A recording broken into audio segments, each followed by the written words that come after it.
aw ni ce aw ni yantuma aw bismillah DMS TV sanfɛ foli ani tanu b'an kanubaga n'a lamɛnbagaw bɛɛ lajɛlen Mali kɔnɔ ani Mali kɔ kan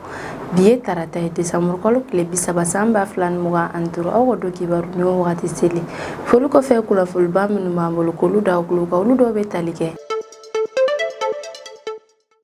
Mali état-major général des armées bɔra ka communiqué belebele dɔ yɛrɛ kɔni kɛ min n'a b'a da malidenw bɛɛ lajɛlen yɛrɛ kɔni kulo la k'a fɔ ko sibiri tɛmɛnen décembre kalo tile 27 san 2025 ko sɔgɔmada fila yɛrɛ kɔni na min yɛrɛ ye an ka jamana fintigilakaw yɛrɛ kɔni olu ka sanfɛ kɛlɛkɛminɛw yɛrɛ kɔni farapu belebele dɔ yɛrɛ kɔni kɛ ni k'a ɲɛsin bamajuwale maaw yɛrɛ ma k'u ye o opération ninnu yɛrɛ kɔni kɛ walasa k'an ka jamana fintigilaka dɔw yɛrɛ kɔni lakana minnu yɛrɛ kɔni tun bɛ kɛlɛ la dugumala yɛrɛ kɔni na kɛrɛnkɛrɛnnenya la opération fuga kɛnɛ maaw yɛrɛ kɔni Office central de stupéfiants ni o ye ɲɛnaminimafɛnw yɛrɛ kɔni kɛlɛlikɛbagaw yɛrɛ kɔni olu yɛrɛ kɔni bɛ ka camanba yɛrɛ kɔni fara u ka cɛsiriw yɛrɛ kɔni kan cogo min yɛrɛ kɔni u bɛ se ka dankari ɲɛnaminimafɛnw bɛɛ lajɛlen yɛrɛ la an ka Mali jamana yɛrɛ kɔnɔna na ko ni décembre kalo yɛrɛ kɔni na min yɛrɛ kɔni ye OCS maaw yɛrɛ ni o ye Office central de stupéfiants maaw yɛrɛ kɔni k'olu ye opération belebele fila yɛrɛ kɔni kɛ Sadio la ni o bɛ ka ye région yɛrɛ kɔnɔna na opération yɛrɛ kɔni senfɛ o yɛrɛ kɔni sera k'u tɛgɛ yɛrɛ kɔni da maa dɔw yɛrɛ kɔni kan minnu ka baara yɛrɛ de ye ɲɛnaminimafɛn feereli yɛrɛ o kɔfɛ u ka sɔrɔ k'u ka butigiw bɛɛ lajɛlen yɛrɛ fana datugu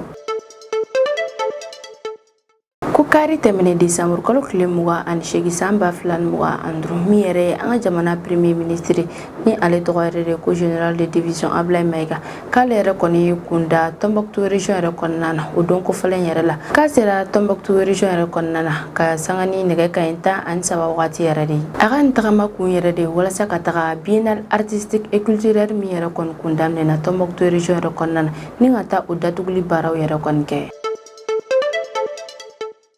ko dɔgɔkun tɛmɛnen yɛrɛ kɔni na k'a yirara k'a fɔ ko maa 150 bɔɲɔgɔn yɛrɛ kɔni bɔnɛnɛ u ni yɛrɛ la ka sababu yɛrɛ kɔni kɛ bato dɔ yɛrɛ dafirili yɛrɛ kɔni ye min yɛrɛ kɔni kun kɛra kɔgɔjiba yɛrɛ de sanfɛ a yirara k'a fɔ ko bato yɛrɛ kɔni kun bɛ i kunda Espagne île de Canaries yɛrɛ de la a ye ni kunnafoniya ninnu yɛrɛ kɔni sɔrɔ ka bɔ Elena Maleno Garzon yɛrɛ de kɔni fanfɛ ka sababu yɛrɛ kɔni kɛ a ka kunnafoniya dɔw yɛrɛ carili ye kari tɛmɛnen décembre kalo tile 28 san 2025 ko Guinée Conakry jamana kɔnɔdenw yɛrɛ kɔni y'u ka jamana ɲɛmaa kalata baaraw yɛrɛ kɔni daminɛ cogo min yɛrɛ kɔni na u bɛ se ka maa dɔ yɛrɛ kɔni sugandi ni ka o k'u ka jamana ɲɛmaa yɛrɛ ye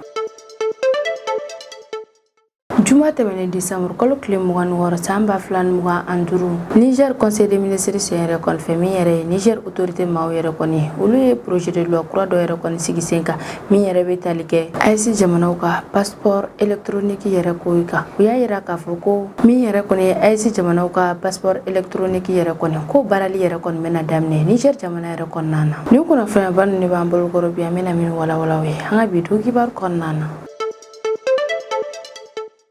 an ka Mali état-major général des armées bɔra ka communiqué belebele dɔ yɛrɛ kɔni kɛ min n'a b'a da malidenw bɛɛ lajɛlen yɛrɛ kɔni kulo la k'a fɔ k'an ka fintigilakaw ka jamana kɔlɔsili dɔ yɛrɛ kɔni senfɛ k'u ye opération belebele dɔ yɛrɛ kɔni kɛ min n'an ka jamana fintigilakaw yɛrɛ ye sebaya yɛrɛ de kɔni sɔrɔ ko in na ko sibiri tɛmɛnen décembre kalo tile 27 san 2025 ko sɔgɔmadafɛla wagati yɛrɛ kɔni min yɛrɛ kɔni y'an ka jamana fintigilakaw yɛrɛ olu ka sanfɛ kɛlɛkɛminɛw yɛrɛ kɔni farapu juguman yɛrɛ kɔni kɛ ni k'a ɲɛsin bamajuwale maa dɔw yɛrɛ kɔni ma k'u ka o farapu ninnu yɛrɛ kɔni kɛ kun yɛrɛ de ye walasa k'a kan jamana fintigilaka dɔw yɛrɛ kɔni lakara minnu yɛrɛ kɔni kun bɛ ka opération yɛrɛ kɔni kɛ dugumalaw yɛrɛ kɔni na kɛrɛnkɛrɛnnenya la opération fuga kɛnɛ maaw yɛrɛ k'o sibiri don yɛrɛ kɔni décembre kalo tile 27 san 2025 k'an ka fintigilakaw ka mission de reconnaissance offensive dɔ yɛrɛ kɔni senfɛ min yɛrɛ kɔni kɛra Tombouctou zone yɛrɛ kɔnɔna na sɔgɔmadafɛla yɛrɛ fɛ k'an ka fintigilakaw ka sanfɛ kɛlɛkɛminɛw yɛrɛ kɔni ye bamajuwale maaw ka dagasigiyɔrɔ dɔ yɛrɛ kɔni o kɔfɛ u ka sɔrɔ ka farapu jugu yɛrɛ kɔni kɛ ni k'a ɲɛsin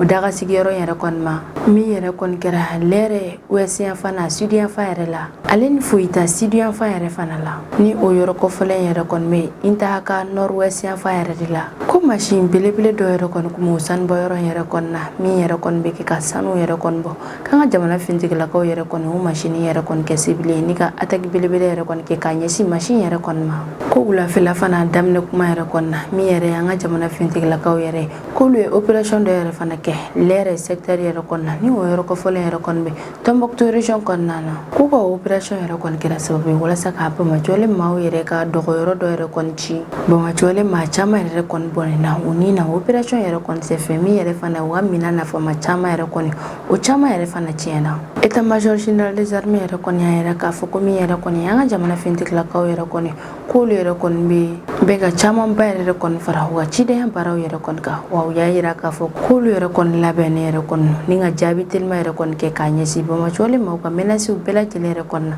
an ka Mali jamana yɛrɛ kɔnɔna na. An bɛ dugawu yɛrɛ de kɛ Ala ka basigi yɛrɛ sabati an ka Mali jamana kɔnɔ. Office centralisé préfet maaw yɛrɛ ni olu yɛrɛ kɔni ye OCS maaw ye olu yɛrɛ kɔni bɛ ka camanba yɛrɛ de kɔni fara u ka operation yɛrɛ kɔni ka cogo min yɛrɛ kɔni na u bɛ se ka dankari ɲɛnaminimafɛnw bɛɛ lajɛlen feereli walima a mini yɛrɛ la an ka Mali jamana kɔnɔna na. Ko ni décembre kalo yɛrɛ kɔni na min yɛrɛ kɔni OCS maaw yɛrɛ kɔni k'olu ye operation dɔw yɛrɛ kɔni kɛ Sajo la ni o yɔrɔ kɔfɛlen yɛrɛ kɔni bɛ Kayi région yɛrɛ de kɔnɔna na. Operation min yɛrɛ kɔni kɛra sababu ye ni ka u tɛgɛ yɛrɛ kɔni da maa dɔw yɛrɛ kɔni kan minnu ka baara yɛrɛ de ye ɲɛnaminimafɛn feereli n'a mini yɛrɛ kɔni wa o kɔfɛ u y'u ka butigiw bɛɛ lajɛlen fana datugu. K'u ka operation fɔlɔ yɛrɛ kɔni kɛra décembre kalo tile 13 san 2025 min yɛrɛ kɔni na OCS cɛdenw yɛrɛ kɔni sera ka u tɛgɛ yɛrɛ kɔni da ni o si yɛrɛ kɔni bɛ taa san 29 yɛrɛ de la ko wagati min yɛrɛ kɔni na u b'u tɛgɛ yɛrɛ kɔni da kan o y'a sɔrɔ a b'a ka baara 12 yɛrɛ de la ko wagati min yɛrɛ kɔni na a tigi yɛrɛ kɔni bɛ minɛ ko y'a sɔrɔ ko tramadol comprimé 202 yɛrɛ kɔni kun b'a bolo.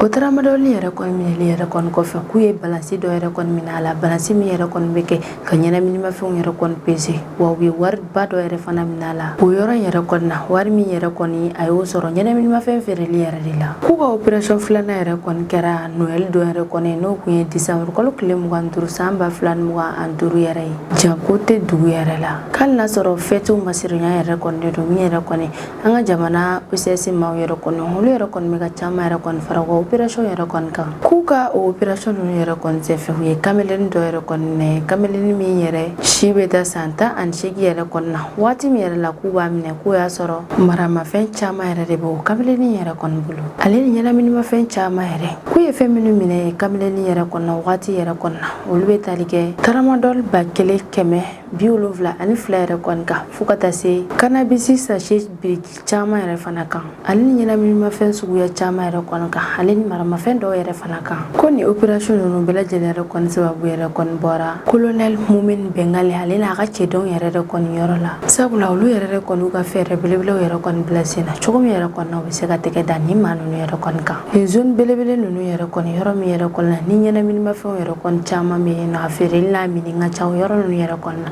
i n'a fɔ Sajo la ko n'i y'a ye OCS maaw yɛrɛ kɔni taara ka taa u ka operation ninnu yɛrɛ kɛ o yɔrɔ ninnu yɛrɛ la ko b'a yira k'a fɔ ko min yɛrɛ office centralisé préfet maaw yɛrɛ kɔni ye k'olu yɛrɛ kɔni bɛ fɛ ka dankari ɲɛnaminimafɛn feereli n'a mini na a donni an ka Mali jamana yɛrɛ kɔnɔna na sabula ko o ɲɛnaminimafɛn ninnu yɛrɛ kɔni bɛ ka denkaya caya ani ka an ka jamana sifinnakaw ka kɛnɛyako yɛrɛ kɔni bila farati yɛrɛ la ko n'i y'a ta k'a lajɛ tramadol yɛrɛ kɔni furakisɛ dɔ yɛrɛ kɔni ye furakisɛ min yɛrɛ kɔni bɛ di maa dɔw yɛrɛ kɔni ma kɛrɛnkɛrɛnnenya la ni gɛlɛyaba yɛrɛ kɔni bɛ olu yɛrɛ la ko nka ko n'i y'a ta k'a min ten cogoya yɛrɛ kɔni la k'a sɔrɔ docteur fosi yɛrɛ kɔni m'a sɛbɛn i kun k'a bɛ se ka na ni kɔlɔlɔ wɛrɛw yɛrɛ de ye i n'a fɔ hakilinabana walima ka na ni bana wɛrɛw yɛrɛ fana ye i ka kɛnɛyako yɛrɛ fana la o yɛrɛ kɔni kosɔn an ka jamana autorité maaw yɛrɛ kɔni bɛ fɛ ka dankari a feereli yɛrɛ kɔni na an ka jamana yɛrɛ kɔnɔna na kɛrɛnkɛrɛnnenya la a feere kojugu yɛrɛ kɔni sabula a bɛ minɛ maa caman min yɛrɛ kɔni na olu yɛrɛ kɔni b'a ta ni k'a min ten cogo yɛrɛ kɔni na k'a sɔrɔ docteur fosi yɛrɛ kɔni m'a sɛbɛn u kun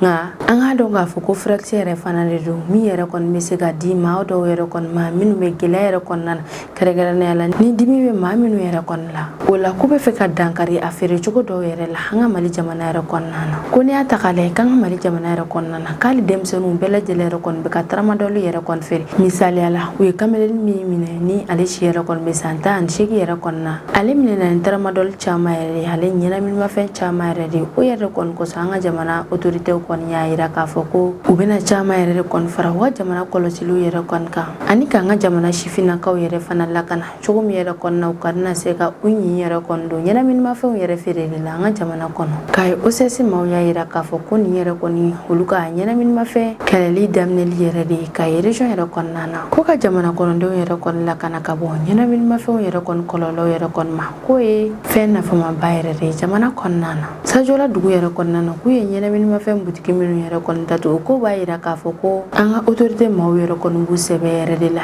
ɲɛnaminimafɛn keleli yɛrɛ la o la k'a yamaruyalen yɛrɛ kɔni tɛ maa si yɛrɛ kɔni fɛ k'a fɔ k'i bɛ ɲɛnaminimafɛn min walima k'a feere k'a ye région yɛrɛ kɔnɔna na ko ni maa fɛn fɛn yɛrɛ kɔni mɛnna ko yɛrɛ kɔnɔna ko ɲangili jugu yɛrɛ kɔni bɛ taa ni nin sɛgɛrɛ kari tɛmɛnen décembre kalo tile 28 san 2025 min yɛrɛ ye an ka jamana premier ministre ni ale tɔgɔ yɛrɛ de Kolo général de division Ablaye Mayiga k'ale yɛrɛ kɔni ye kunda Tombouctou région yɛrɛ kɔnɔna na o donko fɔlɔ yɛrɛ kɔnɔna wa k'a sera Tombouctou région yɛrɛ kɔnɔna na ka sanga nɛgɛ kanɲɛ 13 wagati yɛrɛ de k'a bɛ se Tombouctou région kɔnɔna na wagati min yɛrɛ la min ye an ka jamana ministre de la culture de l'artisanat ye ni ale tɔgɔ de ko Mahamu Dafe k'ale yɛrɛ kɔni taara an ka jamana premier ministre yɛrɛ kɔni kunbɛ kɛrɛnkɛrɛnnenya la fo ka taa se Tombouctou région autorité caman yɛrɛ kɔni ma min ye an ka jamana premier ministre ale yɛrɛ kɔni kunbɛnna kunbɛcogo ɲuman yɛrɛ de la Tombouctou région yɛrɛ kɔni na sabula min yɛrɛ ye Tombouctou région sigibaa maa caman yɛrɛ kɔni olu yɛrɛ kɔni caman bɔra ni ka taa kunbɛli yɛrɛ kɔni na nisɔndiya ni bonya ni karama kɔnɔna na k'a taa kun yɛrɛ de Tombouctou région yɛrɛ kɔni na walasa a ka se ka taga biennale artistique et culturel min yɛrɛ kɔni kun daminɛna Tombouctou région yɛrɛ kɔni na ni ka taa o datuguli yɛrɛ kɔni baara la an ka jamana ɲɛmaa yɛrɛ tɔgɔ la son excellence le général d'armée Assimi Goïta ko biennale artistique et culturel min yɛrɛ kɔni kɛra Tombouctou région yɛrɛ kɔnɔna na ko min o biennale yɛrɛ kɔni senfɛ min yɛrɛ kɔni an ka jamana ye région caman yɛrɛ kɔni ale ni an ka jamana faaba yɛrɛ ni o ye Bamako ye k'olu farala ɲɔgɔn kan ni ka danni yɛrɛ kɔni kɛ fɛn dɔw yɛrɛ kɔni na minnu bɛ tali kɛ dɔnkilidaw catiribɔ ani an ka jamana laadala ko fɛn caman yɛrɛ kɔni kan u ka o baarakɛlen ninnu bɛɛ lajɛlen yɛrɛ kɔni kɔfɛ u ye dugu dɔ yɛrɛ kɔni ta ni ka jɔnjɔ yɛrɛ kɔni d'o ma ka d'a kan o dugumɔgɔw ye fɛn minnu yɛrɛ kɔni yira o yɛrɛ kɔni jara mɔgɔw ye kosɛbɛ o yɛrɛ kɔni kɔsɔn u y'o dugu yɛrɛ kɔni ta ni ka jɔnjɔntigi yɛrɛ kɔni k'o ma sisan an bɛ tɛmɛ ni an ka jamana kɔkan kibaru yɛrɛ kɔni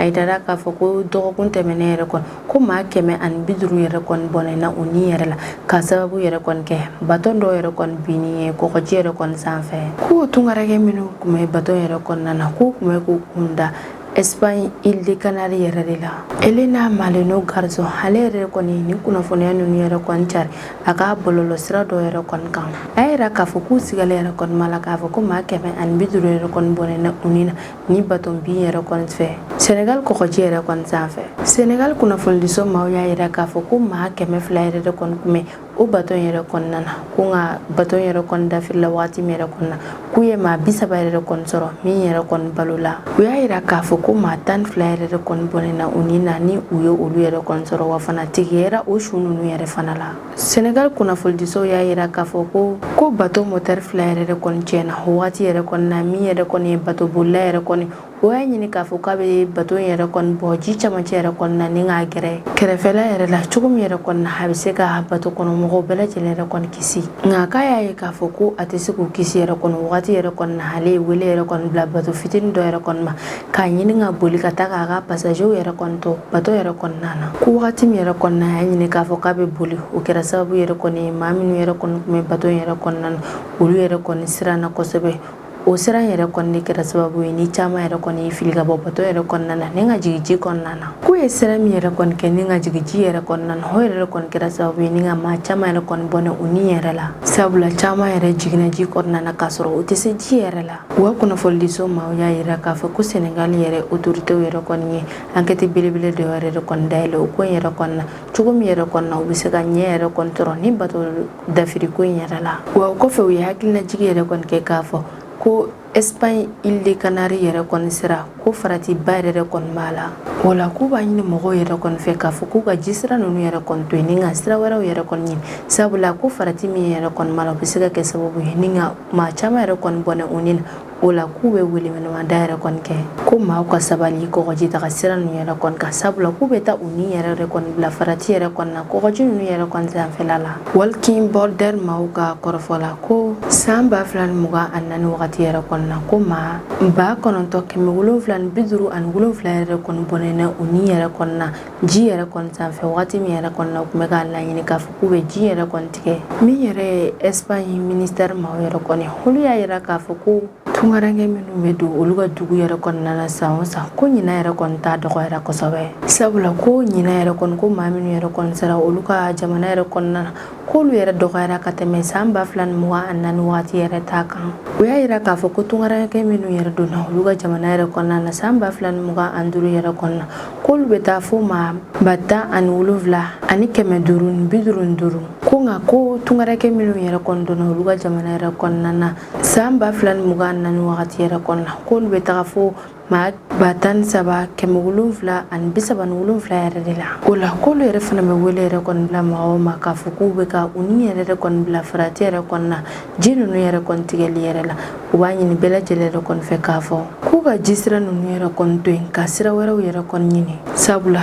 ko ji sira ninnu yɛrɛ kɔni bɛ ka kɛ sababu ye ni ka maa bayirika yɛrɛ kɔni bɔnɛ u ni yɛrɛ kɔni na san o san kari tɛmɛnen décembre kalo tile 28 san 2025 ko min yɛrɛ kɔni ye Guinée Conakry jamana yɛrɛ kɔni k'olu y'u ka jamana ɲɛmaa kalata baaraw yɛrɛ kɔni daminɛ walasa ka maa dɔ yɛrɛ kɔni sugandi ni ka o kɛ u ka jamana ɲɛmaa ye k'u ka o kalata baara ninnu yɛrɛ kɔni daminɛ na kari sɔgɔmadafɛla yɛrɛ de ka sanga ni nɛgɛ kanɲɛ 7 wagati yɛrɛ de ni o bɛna kɛ Guinée Conakry jamana ka kalata fɔlɔ yɛrɛ kɔni ye coup d'état yɛrɛ kɔni kɔfɛ u ka jamana yɛrɛ kɔnɔna na coup d'état min yɛrɛ kɔni kɛra kabini san 2021 wagati yɛrɛ la min kɛra sababu yɛrɛ kɔni ye ni ka u ka jamana ɲɛmaa kɔrɔ Alpha Condé ale ka fanga yɛrɛ dafiri ko maa 6,000,000 ani dɔ yɛrɛ de kɔni yamaruyalen don ni ka vote yɛrɛ kɔni kɛ k'u bɛ kalata kɛ bureau minnu yɛrɛ kɔni na o bureau ninnu yɛrɛ kɔni bɛ taga fo bureau 23,000 ani 600 ani 23 bureau yɛrɛ la min na Guinée jamana kɔnɔden minnu yɛrɛ bɛ Guinée jamana yɛrɛ kɔnɔna na ale ni minnu bɛ jamana kɔfɛ yɛrɛ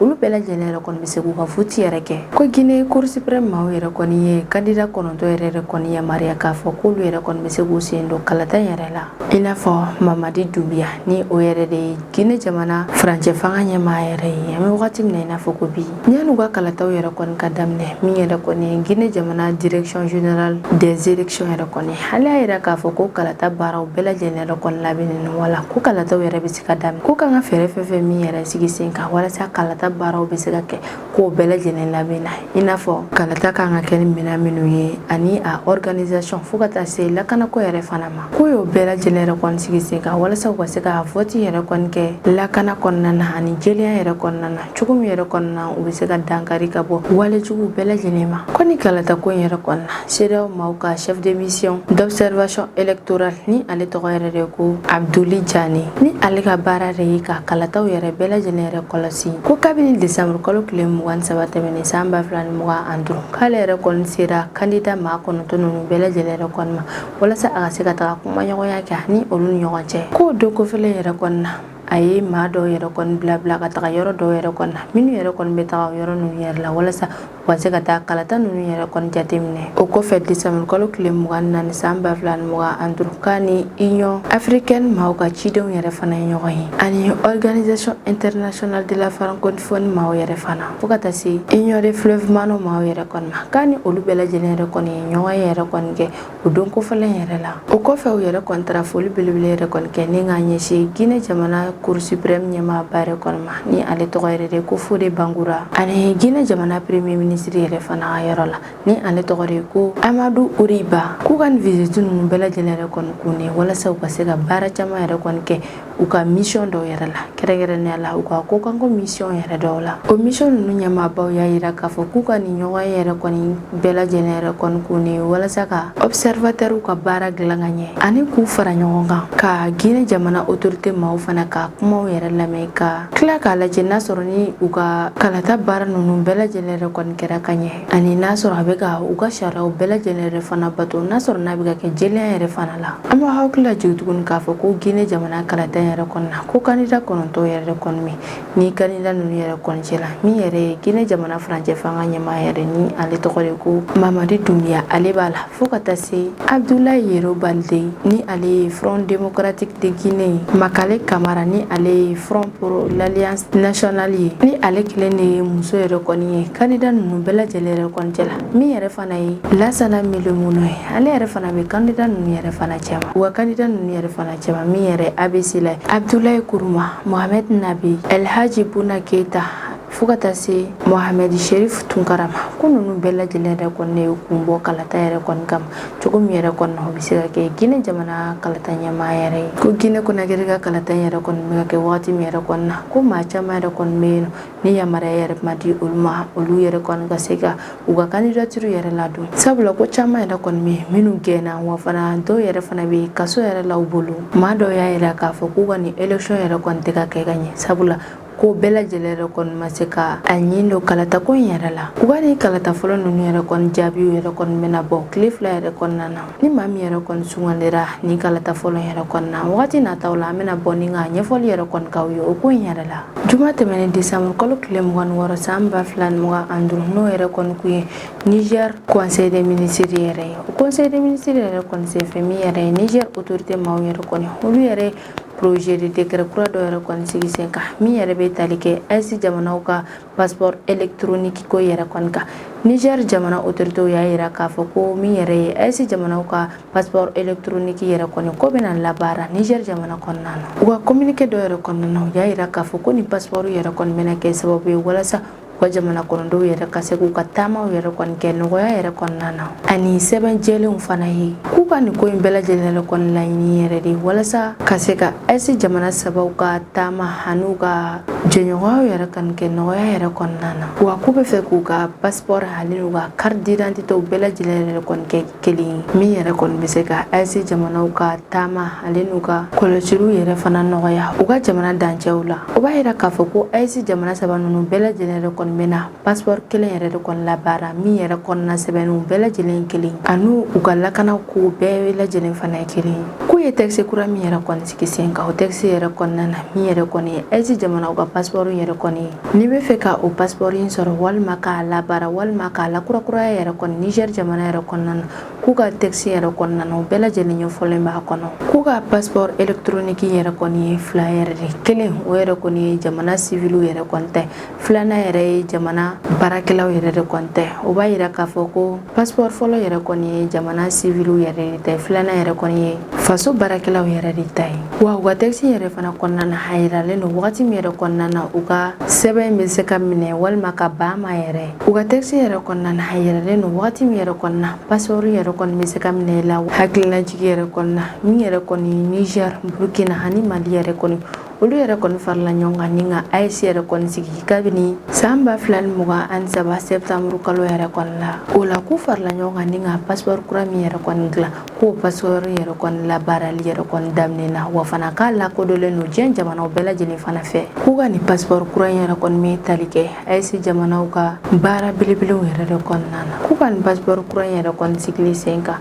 k'a laɲini belebele yɛrɛ de walasa AES jamana sabaw jamana kɔnɔdenw yɛrɛ bɛ se ka taama kɛ u ka jamana saba ninnu yɛrɛ kɔnɔna na nɔgɔya ani lakana kɔnɔna na an bɛ wagati min na i n'a fɔ ko bi min yɛrɛ kɔni Niger jamana yɛrɛ kɔni olu yɛrɛ ka conseil des ministres yɛrɛ kɔni senfɛ u ye projet de décret kura dɔ yɛrɛ kɔni sigi sen kan min yɛrɛ bɛ tali kɛ AES jamanaw ka passeport électronique yɛrɛ kɔni kan Niger autorité maaw y'a yira k'a fɔ ko min yɛrɛ AES jamanaw ka passeport électronique yɛrɛ kɔni ko baara yɛrɛ kɔni bɛna daminɛ Niger jamana yɛrɛ kɔnɔna na ni ne bɛ dan sigi an ka video kibaru kan an kanubaga na lamɛnbagaw bɛɛ lajɛlen fo Mali kɔnɔ ani Mali kɔ kan aw k'an bɛn a ɲɔgɔnna wɛrɛ ma